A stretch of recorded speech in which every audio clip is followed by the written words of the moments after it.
The internet wants you to believe that the secret to success is waking up at 5 a.m. But I've tried that.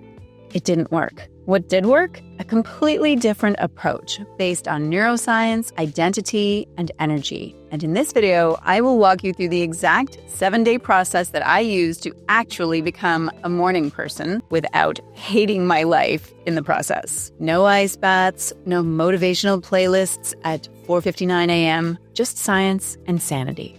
All right, let's jump straight in to day 1. Your first task for day 1 is to choose a new morning identity. If you've been telling yourself, I'm just not a morning person, your brain believes you. That sentence isn't just language, it's an instruction manual for your behavior. Neuroscience tells us that your identity drives your habits, not the other way around. When you keep reinforcing the story, I'm not a morning person, your brain looks for evidence to prove it true, like hitting snooze 5 times or mainlining espresso by 10 a.m. So the very first step is to update your internal script. When I was a medical resident, I used to roll into the hospital already exhausted. I'd tell myself, mornings are the worst. I feel way more alive at night. It felt true until I realized it was mostly self-preservation from burnout. The shift happened when I started saying something different. I'm someone who starts my day intentionally and calmly. It didn't feel 100% real at first. It felt like trying on clothes that didn't quite fit yet. But repetition makes it believable. That's how neuroplasticity works. Neurons that fire together, wire together. So here's your day 1 mission. Write a new identity statement. Something short and true enough that your brain won't revolt.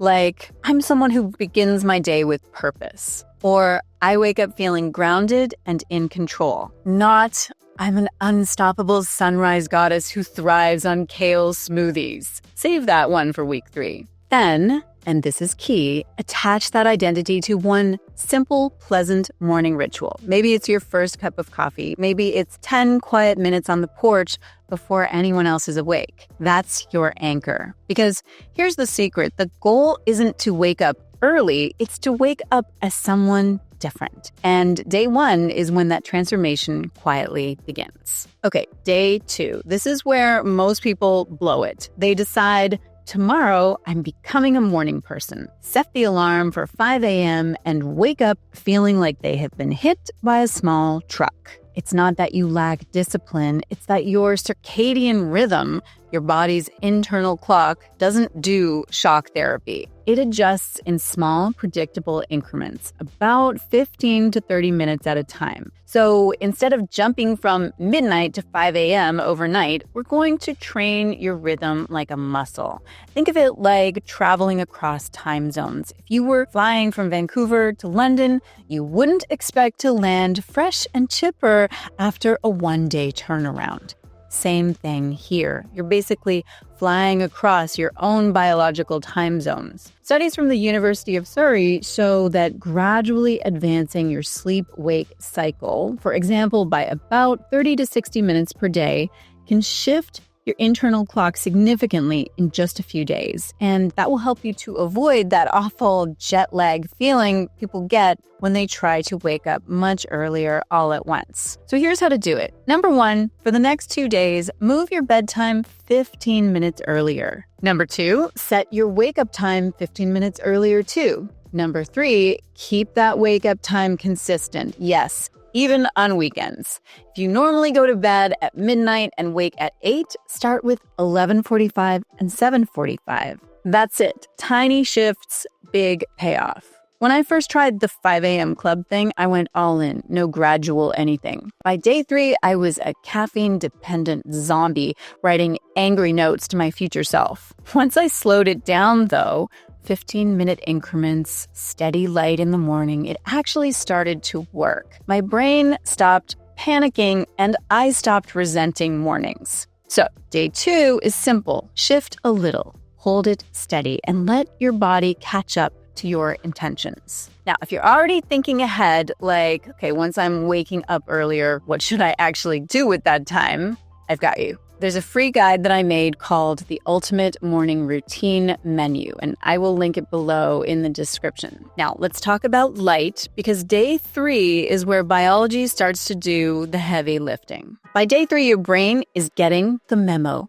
Something is changing. Now we help your biology catch up with light. Because if caffeine wakes up your mind, light wakes up your entire system. It's the master signal for your circadian rhythm. It's the part of your brain that decides when to feel sleepy and when to feel alert. Here's what's happening under the hood. When you step into bright light, within the first 30 minutes of waking, your brain releases a healthy spike of cortisol, the good kind. And it tells your body, all right, it's daytime, let's get moving. 12 to 14 hours later, that same clock triggers melatonin, which helps you to fall asleep more easily that night. So one tiny habit, morning light, that becomes the domino that resets your entire rhythm. Now, if it's too dark when you wake up, you can try using a bright light lamp or box. They are designed to mimic natural daylight and can help your body to reset faster. And at night, do the opposite. Dim the lights. Avoid blue light screens for at least an hour before bed. Research shows that consistent morning light exposure, along with consistent wake times and reduced evening light, can shift your circadian rhythm noticeably in just a few days, which means you'll start waking up earlier naturally without fighting it. So the mission for day 3 is simple. Let light be your alarm clock. Step outside, lift your face to the sky, and remind your brain what time zone you're in. All right, by day 4, your body is starting to cooperate. You're waking up a little earlier, light is doing its job, but your mind might still be whispering, go back to bed. Life is terrible. That's where your wake-up anchor comes in. Because willpower is useless at 6 a.m. What you need is anticipation. Here's the thing about your brain. It runs on dopamine, not discipline. If your mornings feel like punishment, your brain will do everything it can to avoid them. But if it associates waking up with something you actually enjoy, you'll start to wake up wanting to get out of bed. So here's your task for day 4. Pick one small sensory ritual that makes you feel grounded. It could be brewing really good coffee, or stepping outside barefoot, or lighting a candle, journaling, stretching, reading something inspiring. Whatever feels like a reward, not a chore. That ritual becomes your morning cue, your anchor. And yes, your morning coffee ritual totally qualifies as neuroscience here. Smell alone triggers a small dopamine spike in anticipation, which, fun fact, can be more rewarding to your brain than the caffeine itself. So technically, you're not addicted to coffee, you're addicted to hope. And if you're wondering, mine is completely decaf. I actually made a whole video about how I decaffeinated myself and what I do for energy instead. So I will link it up here. For me, my anchor started as 10 quiet minutes with coffee before the rest of the house woke up. At first, that was my whole goal, just make it to that moment. But it began to rewire the way I felt about mornings. They stopped feeling like something to survive and started feeling like mine. So if you've been trying to force yourself to wake up earlier, stop thinking about punishment and start thinking about pleasure, because the brain follows joy far more consistently than it follows guilt. Going forward into the next day, we're going to build on this, and I will show you how to manage your energy so that mornings actually feel good. By day 5, you're starting to get into a rhythm, but this is the point where most people slip, because they start asking, how do I fit more into my mornings? Instead of asking, how do I feel more alive in my mornings? You don't need to manage your time better. You need to manage your energy better. Here's what the science says. Your energy is a mix of biology, behavior, and belief. If any of those 3 are off, sleep, fuel, or mindset, you'll feel like dragging a suitcase full of wet laundry through your day. So let's reset that. Start with your morning energy stack. Number 1, hydrate. 1 glass of water before your coffee. Your cells will thank you. Number 2, move. Even 5 to 10 minutes of light stretching or a brisk walk boosts dopamine and alertness. Number 3, protein. Aim for at least 20 grams at breakfast to steady your blood sugar and mood. Research from the University of Western Sydney shows that even a short morning workout improves executive function, basically your ability to focus and make decisions for the rest of the day. For years, I thought I was just not a morning person because I was groggy and foggy until 10 a.m. But what was really happening was an energy mismatch. Too much caffeine, not enough light, and dehydration. Once I fixed the inputs, light, hydration, movement, fuel, everything changed. It stopped being about forcing productivity and started being about supporting energy. So your day 5 mission is to stop glorifying exhaustion. Treat your energy like your most valuable currency, because it is. Tomorrow, we will protect that energy even more by winning the real battle that happens before the alarm goes off. Now, if you've made it to day 6, you are probably realizing something. The real battle for your mornings isn't fought in the morning. It's fought the night before, because no one feels motivated at 6 a.m. if they were doom scrolling until midnight, surrounded by blue light and guilt. Your evening routine is basically your morning insurance policy. It sets the stage for everything that happens next. So here's why. Exposure to bright or blue-rich light at night suppresses your melatonin, the hormone that helps you to fall asleep. One lab study found that simply having room light instead of very dim light delayed melatonin onset by about 90 minutes. In other words, you're tricking your brain into thinking it's still daytime when your body is already begging for rest. Now, I realize you might have already heard this, but I think it's worth repeating and it's worth taking seriously. And let's fix it.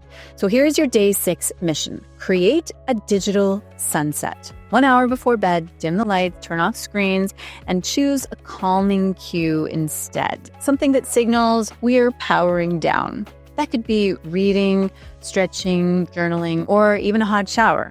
You're basically retraining your nervous system to expect peace at the end of the day. And if you're watching productivity hacks on TikTok at 11:45 p.m., your brain is politely asking, would you like to not?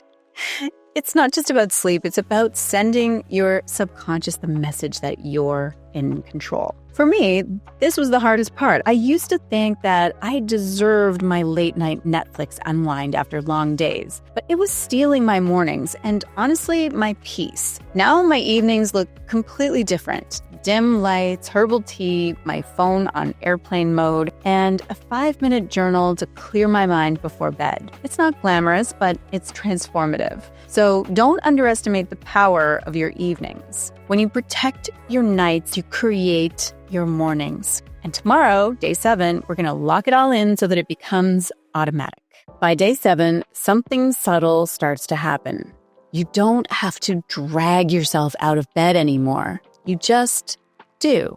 And it feels less like a fight and more like a rhythm. That's your new identity starting to take root. This final step is about consolidation, turning your new rhythm into who you are. Because neuroscience tells us that repetition wires identity. The more you repeat a behavior, the more your brain stops asking, should I? And starts saying, this is just what we do. So here's how to lock it in. Number 1, keep your wake-up time consistent, even on weekends. It's the fastest way to make this your new normal. Number 2, stick with your morning anchor. Whatever small ritual makes you look forward to the day. Number 3, write your morning manifesto. Just a few lines that capture your new self-image. Something like, I wake up rested, grounded, and ready to move my life forward. Or, my mornings are calm, clear, and intentional. Read it out loud, ideally in the morning, when your brain is most impressionable and ready to reinforce identity. And yes, even if you're reading it half asleep with pillow creases on your face, it still counts. That's neuroplasticity at work. So by now, you've moved your wake-up time gradually, you reset your light cues, built your energy rituals, and protected your evenings. You have stopped treating mornings as punishment and started treating them as power. And that's the real goal, not the 5 a.m. alarm, but the sense that you're leading your day instead of chasing it. That's what it means to become a morning person. Now, if you follow these 7 days, you'll start to notice something deeper than just waking up earlier. Your mornings will feel lighter. You're no longer starting the day in reaction mode, rushing, scrolling, catching up. Instead, you're beginning the day by leading your life instead of chasing it. Research shows that people who align their body clocks with natural light, the so-called early risers, they report higher life satisfaction, better focus, and lower stress hormones. It's not magic, it's biology finally working with you, not against you. And beyond the science, it's the identity shift. You stop telling yourself, I'm not a morning person, and start believing I'm someone who takes care of my energy. That change spills into everything. Your work, your relationships, your confidence. But remember, this isn't about perfection. You don't have to wake up at 5 a.m. to change your life. You just need to wake up on purpose. Now, if you're ready to keep this momentum going, to reset not just your mornings, but your entire mindset, I'd love for you to join me in the Reset. It's my free 5-day challenge. It's designed to help you rebuild your focus and your energy and your clarity using the same science-based tools that I share with my private clients. You will find the link in the description below. It's 5 days that could completely change the way you feel in your life.